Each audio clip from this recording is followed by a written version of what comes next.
Oh, the weather outside is frightful.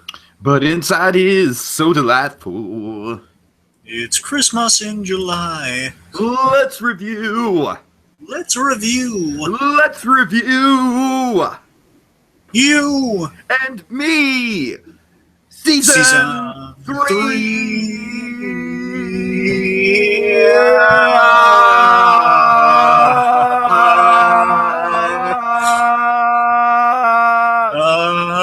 Bum. Bum. That is right. We are back with Christmas in July 2016. We just did a recap of Friends, The Holiday Armadillo. That was my personal pick. That was the one that I really wanted to do. Dragon, your personal choice, the kind of trade-off for Friends, The Holiday Armadillo, is this episode. I'm not a big Home Improvement guy. You're not a big Friends guy.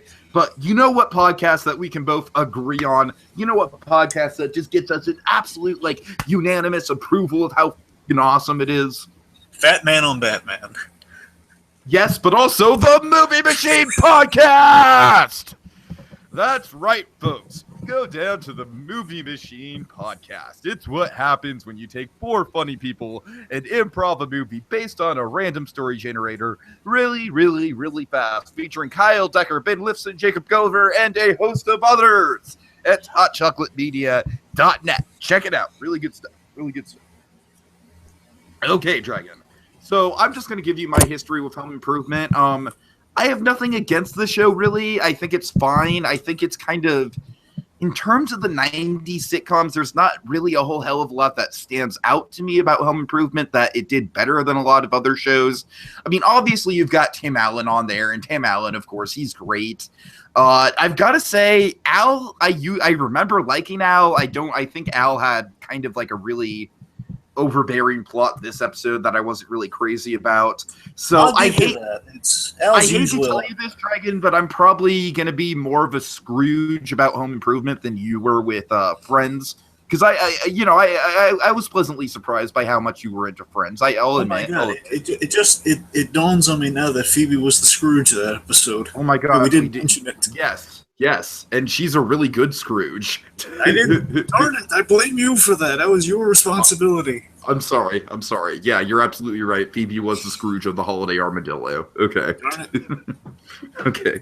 So Home Improvement. I'm not a big fan. Like I said, I watched it here and there when I was a kid, and I just don't remember particularly gravitating to it like I gravitated to stuff like I remember as a kid I'd gravitate to stuff like I Love Lucy, stuff like Gilligan's Island, stuff like Friends, of course.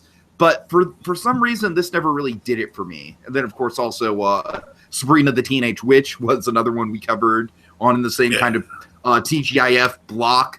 I enjoy Sabrina the Teenage Witch a lot better than this, but Dragon, I don't want to poo-poo all over the show, so tell me what. Well, remember, the other reason we're kind of picking these two is because they are kind of filling our Nick at Night lineup here. They are kind of our Nickelodeon camp for sitcoms. That's the idea why we're doing both of these back to back. Okay. So what are your experiences with Home Improvement? Very positive. Home Improvement. As a kid, I think more the main connection is, hey, Tim Allen's in this. I love Tim Allen for another very iconic role, and that's the main reason for watching it. I know, oh my God, it's pretty funny. There are a lot of neat episodes, and again, the thing kind of set the show above the rest is that all the kind of the big stunts and basically a lot of really excellent practical effects with all kind of the big Tim Taylor going overboard when he builds these things. They got a lot of guest stars. It's for their stunts of like now on Tool. Basically, Tool Time was my favorite part of the show. I think that was kind of the big draw of the show because on Tool Time or just like Tim fixing stuff around the house, you could have like all these kind of these. Yeah, I definitely noticed that. I noticed that Tool Time, it seems, is kind of like the big. It is. I don't want to call it a gimmick because I think it works really well, but it is kind of the big hook of the show. I think hook is a better word. You know what I mean? Yeah. I mean, for me, it's like kind of like with SpongeBob. Like my favorite elements of SpongeBob, they're always Krusty Krab episodes. Right. So, I mean, I kind of like. I like the show as a whole. I'm just saying my favorite elements were the Tool Time because you have like good comedy between Al and Tim, and they worked really great as a duo. Again, ordinarily, Al was in this episode. They had to give him a seasonal problem, so Al was. we'll get into whether he's a Scrooge or not a little later on. But I don't necessarily think he's a that's the snake. thing. We'll get into it. We'll put a pin in it. Okay. Okay. Ordinarily got a really great dynamic between Tim and Al, and the idea, Tim, he kind of goes overboard with things a lot. And again, he's a lovable father. And, Home Improvement, surprising, I still remember a lot of these little moments. They have little moments that are really impactful. It's basically kind of it has like by the numbers sitcom moments, but it has like a Home Improvement twist on it, where it's like the three, raising three boys. You got a middle child with Randy, that's Jonathan Taylor Thomas, Simba, Mm-hmm. He's the middle one. You have the snarky middle one. You can basically see where Tim's elements, Tim's traits are in the kids. Kind of the sporty, athletic one's the eldest Brad with the kind of mullet with the blonde hair.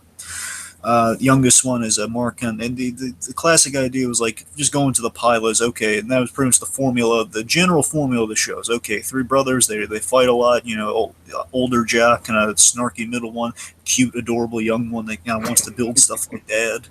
And the big stunt in the first one was like Tim is like rewiring something, and he goes overboard and he shocks the crap out of himself. Of course, and the kids there helping out. So basically, dad, it's like classic kind of fatherly moments of dad working on something and the kids trying to help out. And basically, it's like it's a real kind of man learns stuff show. That's the best way to describe it. It's husband slash father. It's dad knows least, husband knows least, and he learns stuff thanks to the very helpful and awesome and the best part of the show. Basically, the Mike Ehrmantraut of Home Improvement, Wilson. Wilson is pretty entertaining. I'll give you that. Wilson is always, and it's such a shame that he died shortly after the shows. And Earl Heineman he was an excellent actor. He brought the heart of the show. And here's the thing though, the show could be really heartfelt, deliver really good moral lessons at times. Like Brad, like one time he used marijuana, was getting behind the wheel, and it was really dangerous. Basically, not just that point, like drinking, driving, sex talk, all the classic things were kind of talked about in that show in a responsible, in a really good way. And again, thanks to elements like Wilson, you actually have like a good adult conversation in this comedy show that was actually, it was a classic sitcom by numbers, but it was one of the classics in that it worked well for what it did. Okay. Yeah. Anyway, the point is, I found memories of the show, like a lot of laughs of Tim kind of souping things up, and just like him knowing least in moments there. A lot of this to me was kind of like your feeling on Friends. It's kind of not so much anymore. Like now, the comfort food thing. Yeah, it's really like a comfort sitcom. It's like it hits the right buttons. There are running gags that if you've seen any episode of the show, they're kind of like Tim insults or Elle's mother. There are a lot of fat jokes, like all sorts of jokes about Elle's mom, and like basically the running gag of like Tim breaks every episode of Home Improvement on Tool Time, on the Tool Time show that they run. Tim will always break something or cause something to break, or by going too far, and Al will say, "Come on, Al, why don't you help me out with this?" And then Al will say, "I don't think so, Tim," because he knows the disaster is soon to follow. Those kind of gags. Sure. Well, it's a wholesome show. It's really nice. And again, also last thing I'll mention before we move on, it showcases something with Tim Allen. I think he unfortunately he never really gets a chance to do. It's like I think Tim Allen can do really great drama, and there are moments where he learns the lesson moments. In those moments, you get a glimpse of like Tim Allen having the ability to do really great drama, or like just being kind of the smart guy, because he started off, he's not just like the dumb guy who doesn't learn anything each episode. So he actually grows over the series. He learns lessons from Wilson. Mm-hmm. I mean, it's a nice thing, but testament to Tim Allen as a performer. That's what it is. Good show, in my opinion. All right, let's get into it though. So we start with the holiday tool time with my favorite tool girl, not Pam Anderson, but Heidi. I forgot that Pam Anderson was on this show. Yeah. Anyway, so Heidi was the second one, the best one in my opinion. She stuck around longer. We got Tim and Al. They're entering in their protective flash suits, and the constant gags like Tim will always come up with these fun nicknames for Al during the show because he never just calls him Al Borland unless there's something really off with him during the episode. So he'll say, I'll be quarantined for Christmas, Borland. Right. And constantly on Tool Time they do it and here's a salute for our week of electricity. Basically, this week it's our salute to electricity. And this week, they're wearing their flash suits so they can handle wiring around the holidays. It protects against 20,000 volts is what actual kind of electricians wear. And basically, they wear it without the headgear. Essentially, it's why your guys are in the blue suits all the time. Let's see, we got. I love this. Tim's runway gag, where pretty much he's showing off. And you know what, Al? It's just like this suit just kind of screams to me, hey, I'm not going to get fried. He It's walks the around. 1990s way of saying, hey, I'm not going to get fried. I'm sorry, that's what you just said. No, yeah, that's funny though. It's man, he's just walking around. They're playing kind of like the little Roman music, like kind of the classy kind of sachet music. Dun, dun, dun, dun, dun. As he's walking around there, it's like, note the flame the flame resistant parka, the color coordinated insulated gloves, and the UV facial, all completed with a matching tote bag. On the Oh side. yeah, gotta love the tote bags. And also, I think another reason I really like this show, Tiki, is that kind of fed my gadget fetish, because I love all the gadgets. That I can see. I can definitely see that for you. Yeah. I mean, it's yeah. Tim Allen playing with toys. I mean, how perverse is that? How awesome is that? All right. I mean, how awesome is that? And by the way, real quick, just to mention, one of the best meta home improvement moments was when there's like a little girl that visits, and they're playing in like the little blooper section at the end. They're playing with a Buzz Lightyear, and basically he mimics the Buzz Lightyear. Nice. Played with. It's hilarious. So okay, I'm sorry, continue on. So is he matching tote bag? Al ribs Tim about lighting because the running gag to you. I should explain this. Now, I hope you didn't have a hard time finding this episode because I told you, flight. Can you just for future reference, can you kind of hold off on just explaining every single running gag on the show? Because I think if you do that, we're going to be here all night. Okay.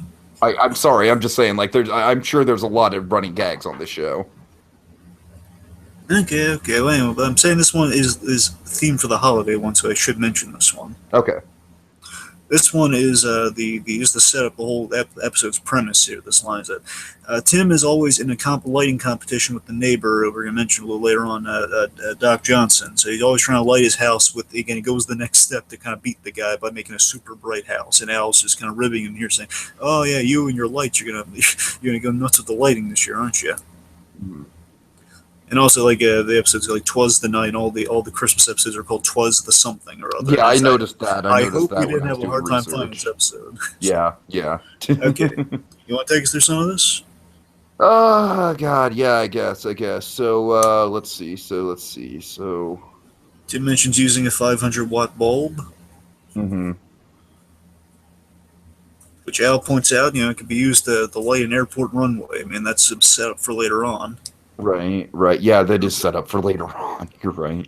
Al questions the power source. Tim has Heidi bring out a giant generator. I'm sorry, I don't know. I don't have good notes for this. I really don't. I mean, stop me when you have good notes on the thing. I mean, okay. When I reach a noteworthy point. Okay, so plugs it in. Asks Al, "Hey Al, plug it in." Says, "I don't think so, Tim." Plugs it in, and it's a blinding light to the audience. Again, some good foreshadow for later on, or at least less shadow would be more accurate. So blinding light. And they're all kind of blind. That was a lot brighter than I thought it was going to be, Al. And basically, Tim's talking to a reindeer because he's been blinded, and Al's talking to a snowman, which he thinks is new. It's pretty funny. The snowman just collapses. Okay. So after the intro. Yeah, so Tim and the kids are kind of carrying out these ridiculous lights and oversized candy canes and whatnot. Tim's kind of just talking about the boys like, oh, you guys are a year more mature, a year older, and a year more responsible. So since I'm going out of town, you have no choice but to being the ones who put up the lights this year. Basically, Randy, the middle child, he keeps pointing out, like, well, no, actually, the reason you're doing this is not for the fatherly reason you're giving us. It's like, no, because you're going to be out of town, right? You want us to do it for you. Right. Christmas is about, isn't that what Christmas is all about? Families doing stuff together. Says, no, so isn't Christmas all about beating? I think you mean Christmas is all about beating the pants off an 80-year-old proctologist who is Doc Johnson. Yeah. Okay, so Tim specifically asks, like, wait till I get back to put the manger up. Putting the manger up is my specialty. Well, yeah, last year your specialty fell through the roof. Oh, the snarky one. Let's see. So, if any electricity needs to be done, Brad does it because he's the oldest, and he's also the only one who can fit into the electric suit. Yep, he's in the Flash suit again, set up on tool time. Jill asks why Tim and Al are going out on the trip so close to Christmas so last minute. Well, you see, we have very, very important roles. We are the grand marshals in the Elf Parade, Dragon. Not just the marshals, the grand marshals in the Elf Parade. I mean, you're going to need a lot of rock soup to digest just how big of a responsibility that is. Well, yeah, I mean, also, while you're really kind of waiting rank, probably get some hamburger on a stick, too, you know? Which I will be getting at Disneyland, and I will be having a video of, I guarantee you, but anyway. Well, why go to Star Wars? If you go to a Star Wars section, you should get some Hamlindigo blue milk. Hamlindigo blue milk. Well, unfortunately, Star Wars Land won't be open then, but I definitely plan on getting the blue milk when Star Wars Land does open. Anyways. Anyway, so the point is they're heading out to this Binford sponsoring Winterfest, and they're going to be the Grand Marshals of the Elf Parade, which essentially... It's so ridiculous that it works. It's just like, oh my god, of course they have to do it. Yeah, but basically it's like you're leaving your wife for elves, as pointed out. Right. And also, I love Tim. Tim Allen really has like great witty comments in the show. Again, he never just plays kind of straight man or comedian. He just kind of plays a great blend of both. He's a funny guy. He also has like kind of a great he has a great sarcastic delivery. Again, you see a lot of the middle child in him, in that, you know, he's a lot of kind of the snarky comebacks. Or says, he points out, well, no, I'm going to skip the point shoe banquet. I'll be home for dinner. Okay, so Al and Eileen arrive. Al's a serious girlfriend that eventually he almost got married to, but things kind of turned south. But they were good. Points, they were a really solid couple for a long time. So let's see, Al and Eileen arrive. She has ingredients for her pfeffernuss cookies. I have no idea what pfeffernuss is. I think it's the powdered cookies we see later, so I'm guessing it's pfeffernuss. Fair enough. I think what she means like Pepperidge Farm, but I could be wrong. I don't know. Pepperidge Farm remembers. Anyway, so oh god. Anyway, says, I can't wait to try some of Eileen's. Hey, Tim, are you excited for Eileen's pfeffernuss? I'm a one pfeffernuss kind of guy, Al. Okay, then we have this is established for the special here, where Al now has a beeper that is his mother. You can sense the Vera Farmiga jokes coming, can't you, folks? Oh yes. Oh boy. A lot of boy. So basically, his beeper, it's his mother, and his mom. Try not to go too overboard with it, but by all means, I'll use it for it. I'll use it when necessary. Okay. So Al's mom is putting stress on the relationship, as Tim points out. Well, more like Al's mom will put stress on a 20-ton steel beam. You can just tell, like, the running gag is Al's mother. It looks a lot like Al and is really overweight. That's the gag. Right. Which you never see her, by the way. It's kind of like Mrs. I kind of Wald figured that. Yeah, I kind of figured that. Yeah. I think you saw an arm once, and that was about it. Let's see. So the joy of... So basically, Eileen is looking forward to the joy of Al's mom being absent, basically giving some space between Christmas and New Year's. So basically, they can spend New Year's alone together, because Al has a hotel... basically a hotel reserved for them for New Year's. Mm-hmm. But Al learns on the phone that, mother, you're coming back. You're coming home early for New Year's. Which it says, are you doing anything? And says, no, I'm not doing anything. Which obviously he forgot. So Al is basically, they kind of really make it apparent that Al is a mama's boy in this episode. I mean, they kind of went overboard on that in this episode. So I think they did. I absolutely think they did. Yeah, I'm glad you agree with me on that. I'm saying that in retrospect, yeah, I mean, it's kind of a thing that Al's character that he cares about his mother, but he never was like super, like, he basically defends his mother against Tim usually. That's about it. Right. Whereas this, he's just basically kind of throwing his girlfriend under the bus for his mother. Yeah, because he never really did that. It's just the idea that, he'll mention his mother now and again, and Tim will make a fat joke about her. That's usually how it goes. Right, exactly. Or like he's saying, like, we have a giant prop here. Must belong to Al's mom. That's usually how it goes. Oh, God. Anyway, so yeah, basically kind of basically being in a position where he has to pick Eileen or his mother, which is an insane thing, which again, Tim points out, which I think kind of negates some of that, so we'll get there. Point says, man, Al's mom she's driving a wedge between us, and I love that Jill and Tim kind of excuse themselves on the side here. I love that Jill is making jokes like Tim is here, and she says, that's a hell of a big wedge. You're like, Al, it's like Eileen says, Al, you're putting your mom on a pedestal all the time, and Jill makes a funny where she says, that's they got a lot of strength to put her on a pedestal. Oh my God, I'm turning into you. She turns to Tim, and Tim is like in shock. It's like, Jill, you made a fat joke about Al's mother. It's my job. Just saying, yeah, it feels kind of good, doesn't it? Okay, let's see. So Al's venting on the plane to Tim about Eileen and the mother Now, this is situation. hilarious, though. It's a little out of character for Al, but I think it's hilarious. Though, just Al is droning on more than normal.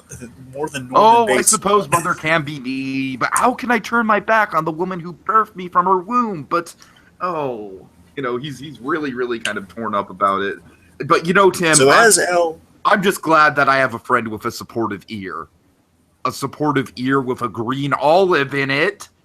So we should explain what led up to that. So it's just Tim's on the plane, he's like bashing his head into the window, and then like the girl brings him a martini, which he instantly slug him back as Al just goes on and on again. More than Norman Bates talking about his mother here. Really, I was just so surprised. Like, oh my god, this would make Norman Bates like, okay, no, I get it. Like, what do you think it is? Mother's Day? Come on. That's what I'm saying. That was definitely the weak point of the episode for me.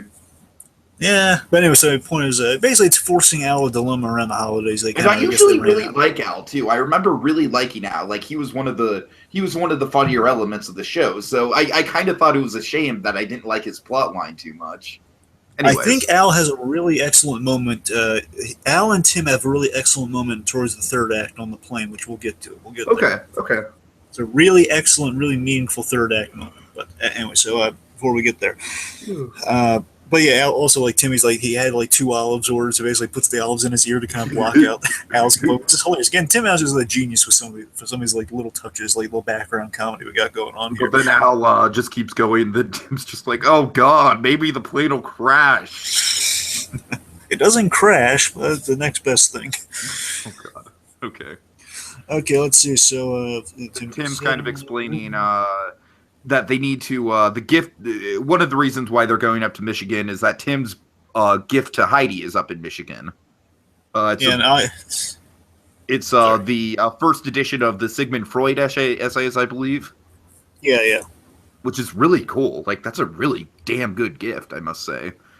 Yeah. Well, she studied psychology. Basically, right. So that totally makes sense that she would like be really into something like that. I don't know if she became a therapist at this point or not. She was going to college to become a psychologist, I guess, a therapist, actually. Anyway, so also it brought this on as a funny line about like Al going on, oh, you know what I got Eileen? I basically made a necklace from the change from her gingivitis conference because she's a dentist. Oh, and then Tim has this hilarious response that leads in as Al say, oh, you probably didn't get her anything good, did you? He says, well, you got her change from a bloody gum convention.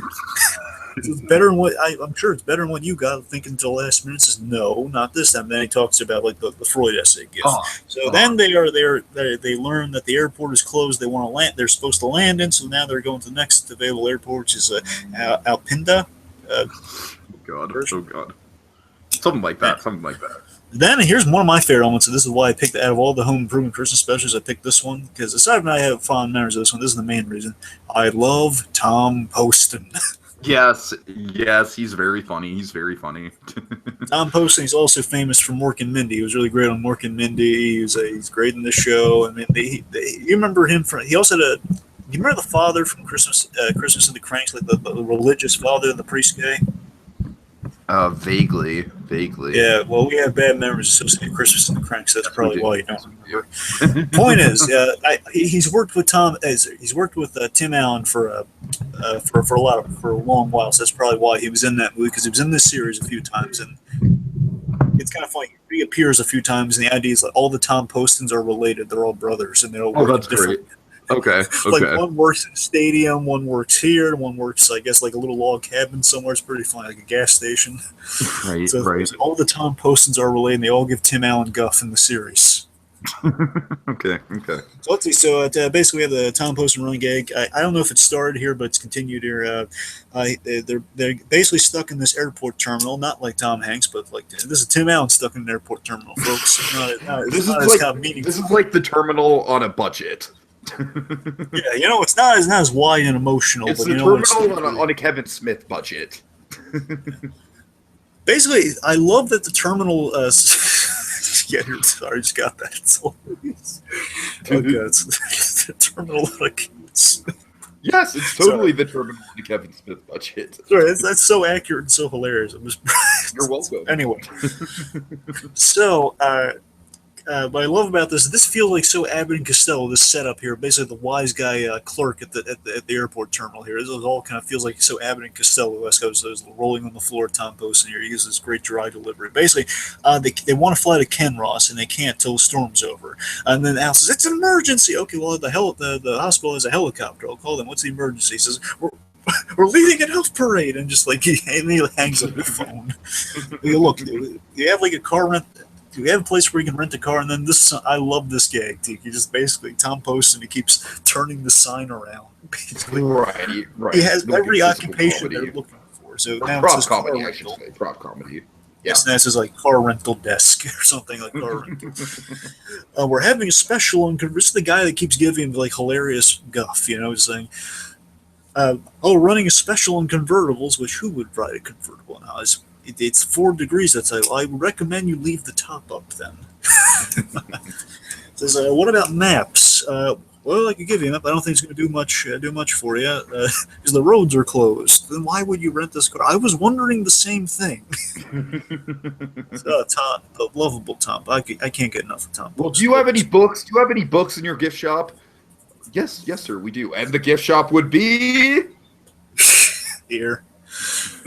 And then it says, okay, well, you have any books? It says, we're closed for the holidays. Just look, this guy's the beacon of false hope. That's what he is.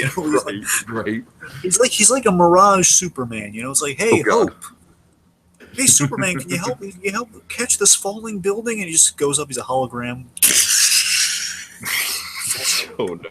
It's like what if Superman was a hologram? Essentially, that sounds like something that would actually be in the Silver Age. Just hologram Superman.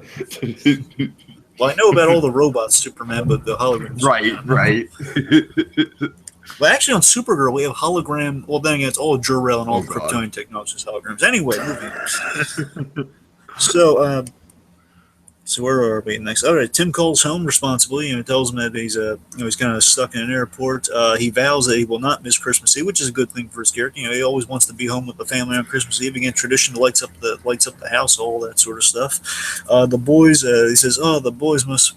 Basically, Jill's saying, the boys are heartbroken here, and then they walk by, and he tells them about what happened to your father. The boys are going to be heartbroken. They walk by. He says, boys, your father's trapped in an airport. Yeah, cool, all right. So they're not heartbroken. I love the horrified reaction. She's like, "What? Do you think you don't want your father home?" Kristen says, "No. We do, but we want to do the lighting contest ourselves." Sure. Which is they're like invented for the boys, giving them a chance to kind of feel their creative oats. Of course. And then Jill tells Tim, they're crushed. So let's see. So Al asks for Eileen. Well, Tim tries to give Randy some very important lighting instructions. This says, no, give me that phone. Now I need to put on an ring. He says, okay, hello, like a sweetie pie. Says, I'll get sweetie pie. I'll get sugar pumpkin. No, sweetie pie. I'll get sugar pumpkin. As Randy then hands off the phone to Eileen, who then is checking in. Basically, Al has a New Year's solution, but he's not quite getting the point of like, hey, after Mother leaves, we'll have all of the rest of the weekend for Christmas Eve. You're not getting the point, Al. You need to Come on, Al. Come on now.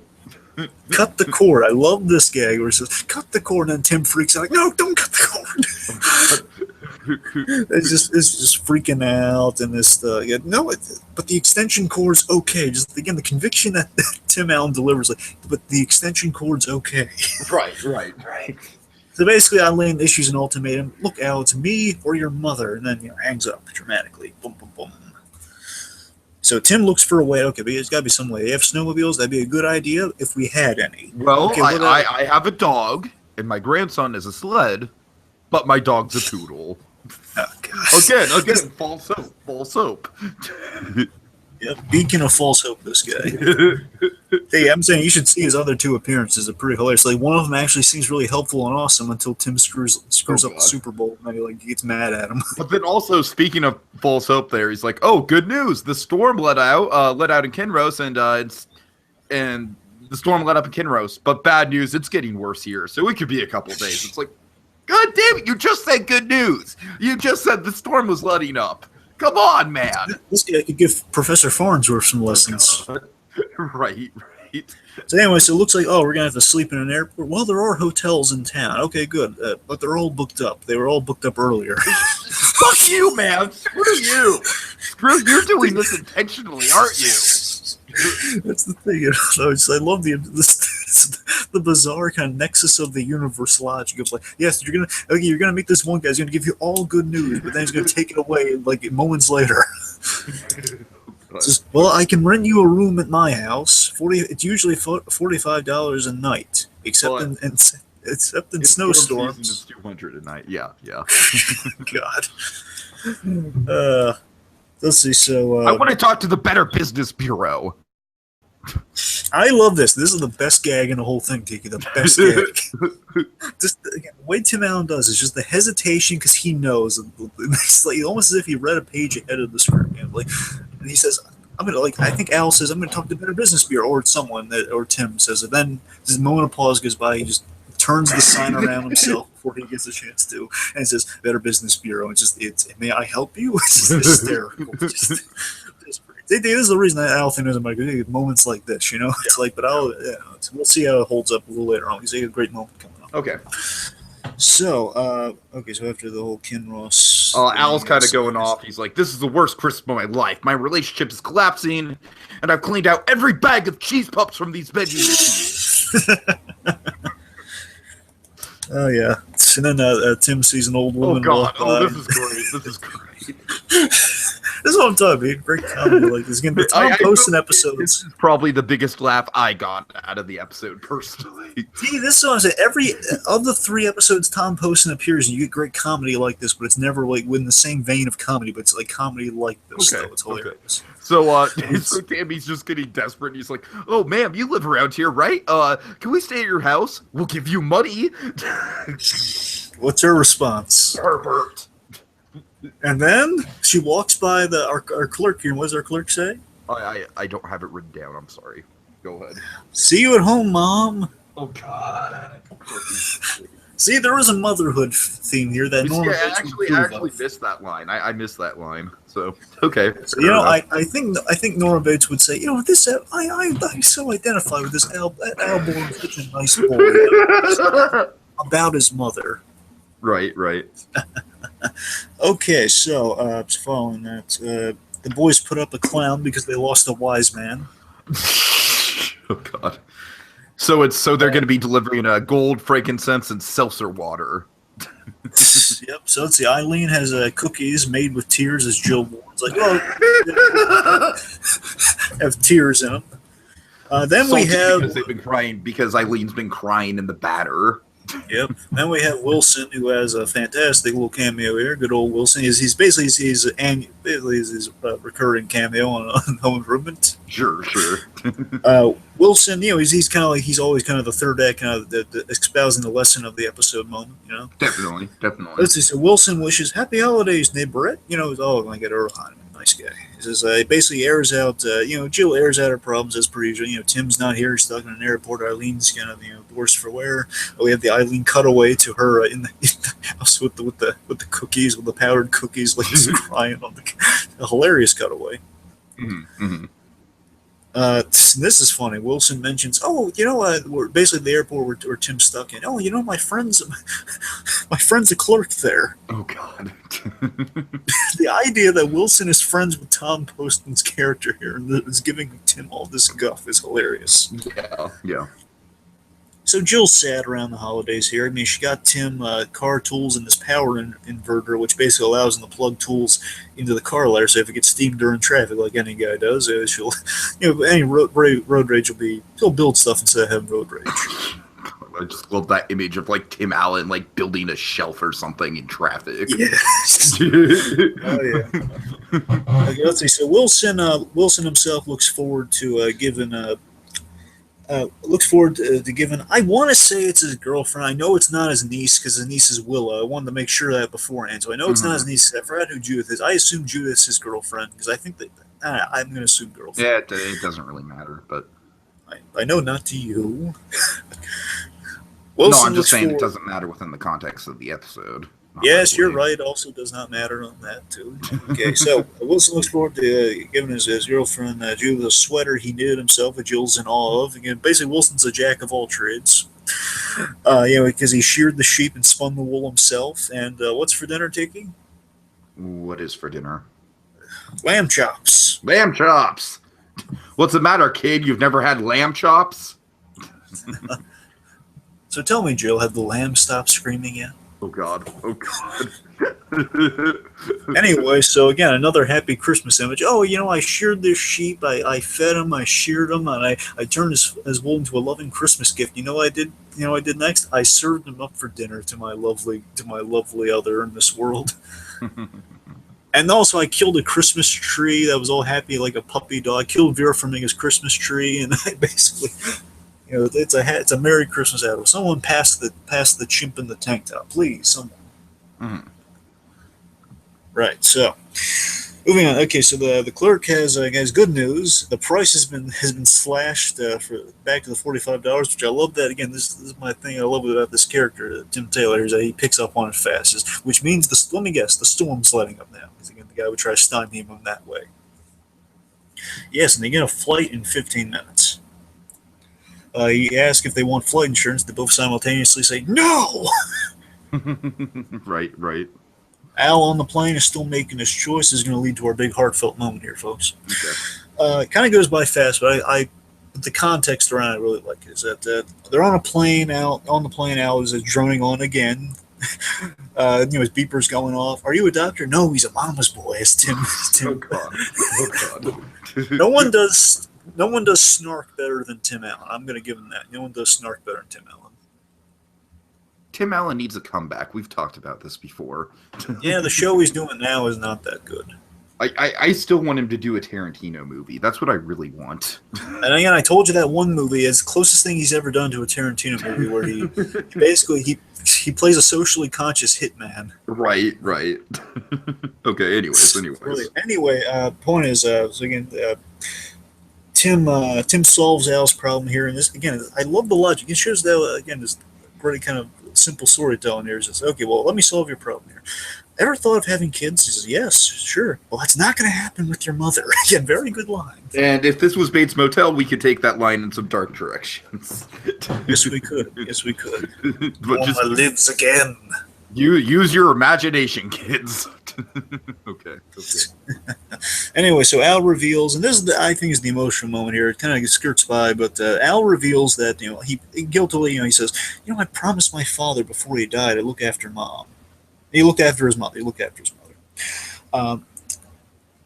And Tim says, no, look, I'm not.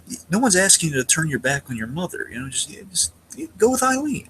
And what I love about that, Tiki, is that in the show, much like in real life, Tim Allen lost his father at an early age, and I think that's kind of the thing I might kind of connect with Tim. It's like the idea they both lost their fathers, and kind of a reason behind Al's madness is that the reason he's so connected to his mother is because his father man promised to look after her. That's a good moment. Right. Yeah. No, you're right. That was a nice little heartfelt sentiment right there. Yeah, I'm not going to argue with you. And the way it kind of goes in the scene, I think that's why he's kind of treating Al with a little more kid gloves instead of just kind of hilarious sarcasm at him. It's like he can understand kind of that responsibility you feel after losing a father, and I think it's a good little dynamic. Anyway, let's see. After that, he says, "Well, look, Al," and again, he's doing some good stuff here.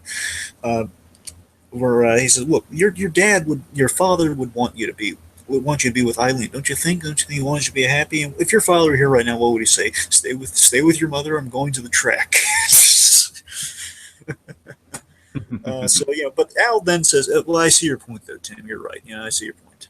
I need to set limits with my mother." It's a good lesson there. I'm going to get rid of the beeper, which is set up for another gag. They then learn on the intercom the plane is unable to land because there's no visibility. There's almost zero visibility in the air right now. They're going to have to go to Toledo, which bums Tim out because again, he can't get Jill's gift. Right. But like Al saying, "Look, Tim, you gotta have faith. You gotta have faith things are gonna work out." Then there's a blinding light because before the blinding light, Tim is like reminiscing, "Oh, I'm gonna miss. It's the first time in all these years I'm gonna miss the lighting of the house on Christmas Eve. The boys will be doing it about now." Oh, he's not gonna miss it. No, he's not gonna miss it. Then there's a blinding light. Oh my god. Which provides a window for a landing. And Tiki, that's the reason. Honestly, that's the most memorable thing about this special I wanted to talk about, aside from Tom Post, is that it's so nice that the boys helped Tim land. It's like in a way them working on the house. It was so bright, so light. It saved Tim, allowed him to get home for Christmas. How nice is that? Mm-hmm. So, and then Tim kind of notices from the plane, wait, why is there a clown on the roof?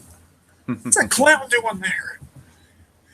Okay, so the boys won the lighting contest, and I think this is hilarious that Tim Taylor never actually wins the lighting contest. Well, there's one time he may have won it, but the point is, for the most part, Tim never wins, but everyone, either Doc Johnson or someone other than Tim wins. So the boys won the lighting contest. Right. I hear you. Tim did not again. I love just them making the Yeah, realization. Tim Hey, technically didn't win. I hear you. Yeah. Dad's been holding us back all these years. The whole time, Dad's been holding us back. Very fun. So Very fun. Let's see. So Eileen and Al are together. Says it was the easiest decision I ever made. But it's a gag of like, oh yeah, it was not an easy decision. But now he's what they picked the girl who made the important decision. Right. Tim gets his gift from Jill, and you do feel a little bad that Tim still didn't get that awesome gift for Jill. It's on the way. It's going to be mailed. I just need to make a call, but the point is, it's still on the way. But he does this like little gesture here where he got her a beeper, and we know where that beeper came from. It's from Al. Yeah, I gotta say, I think this is a little bit of a lazy present. I'm not gonna give Tim any points for coming up with a good holiday present. He tried his darndest, Tiki. Come on. I mean, what else was he going to do? Look. By circumstance, he had an awesome present. All right, he had an awesome present. So you're right. By circumstance, it's only like this is kind of like a last minute, like, well, I have nothing else, so here, take this. And again, the other thing's eventually coming. He'll give it to her as a belated Christmas. It's pretty much assumed, right? Right. Yeah, I hear you. Jill says she's touched, but she has to call Al. She would say she's touched, but she has to call Al's mom as the beeper goes off. Because Tim had this great line where he says, it's an excuse for me to tell you I love you 24 hours a day. And it beeps while he's saying that, which means he is not behind the call. Says, I would say I'm touched him, but I got to call Al's mom. And we get some bloopers, and the funniest blooper at the end there is something they literally could have put in the episode. It says, if your plane crashes, you'll be sorry. Yeah. If you don't have the flight insurance. Okay. Oh yeah, that's the end of the episode. Okay, so I guess final thoughts on my end. Like, look, I feel like this is kind of a little bit of a repeat of the X-Men podcast where I don't necessarily like or hate this episode. I'm just kind of like neutral about it in a way. It's like there's a couple good things in it. There's a couple good gags. I'm not over the moon about it at all. I think a lot of it is just very, very typical, like, witty dialogue and witty banter. The airport clerk, I will say, is probably the funniest element of the episode. He provided a lot of good humor. I'm not crazy about this one, though. I think the Al storyline's really overbearing, and that's kind of a shame because I usually really like Al. Tim Allen is very good. I think the struggle with this show for me is kind of like the characters existing around Tim. Not necessarily. It's just, I don't know. Again, it's like I don't actively dislike this or anything, but I'm just kind of I don't really have an opinion about it one way or another. It's just kind of there for me. So I'm sorry if I was kind of coming off like an asshole this episode and seeing like I was like not caring about it at all. I mean, I'm trying. I'm giving it a fair shot, and I think there's certainly a few good gags in here, but Home Improvement is just, it's not one of those shows that I'm just going to go back and marathon and binge. And maybe it's just because I didn't grow up with it. I just didn't watch it regularly when I was a kid. I would watch it like maybe here and there. So I don't know. I'm not big on this one, but it's fine. It's fine. Points your subjectivity. Well, if I can quote the X-Men Apocalypse, my babies. Oh, God. My babies. Anyway, the episode, again, I kind of forgot how Al is a little out of character. This one, it does kind of points off. Yeah, that was my big problem with it, mostly. But I mean, aside from that, it does kind of serve the story in that, okay, well, it's an excuse for them to have a bit like this like a heartfelt moment in the end there. It's some comedy of like,